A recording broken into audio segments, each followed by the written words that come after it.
Everybody, it's Christian from Human Risk with a tale of unintended consequences that I think is quite interesting and has resonance much more broadly than the story I'm about to tell.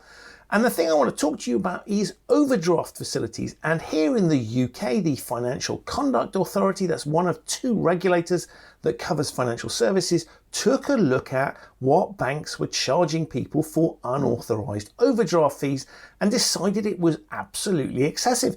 So what they said to banks was, you can no longer charge excessive fees for unauthorized overdrafts. You need to charge people with authorized overdrafts the same as people with unauthorized overdrafts, one standard rate.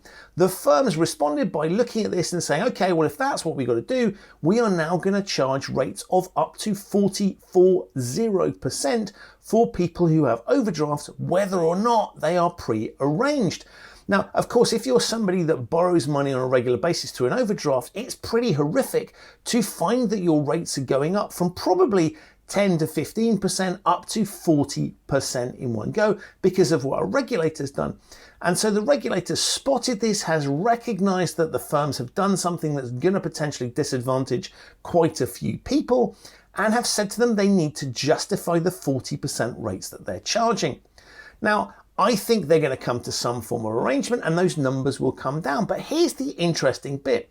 You have a regulator introducing a policy where the outcome was entirely predictable. They obviously didn't think this through. They just assumed that if they created a single overdraft rate, that there would be some form of consumer pressure, there'd be competition, people would shop around for an overdraft. Of course, that's kind of hard to do unless you want to change the bank that you bank with.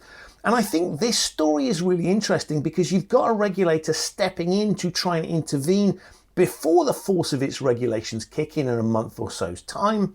But it's probably something they could have predicted. And it's a lesson for all of us here when we look at compliance type issues. If you want to change your target audience's behavior, then you need to have an understanding of how they will react to it.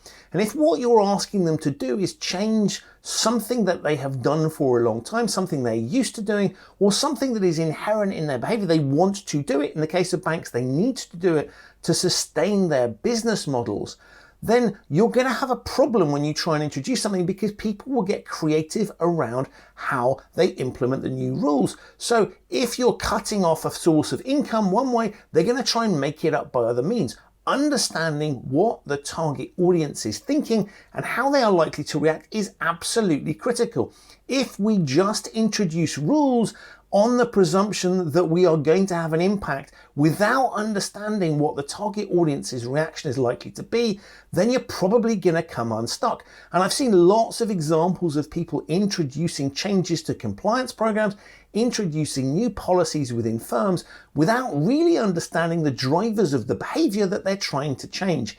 If you don't understand the behaviors you're trying to change and the motivations of the people you're trying to change, you will end up with unintended consequences. So, human risk lesson here: if you want to create new rules, change policies, change people's behaviors, have a look at why they're doing what they're doing at the moment and think about their likely reaction. You've got to work with the grain of human thinking, understand where your target audience might go, and you will create better rules and policies than if you don't do that.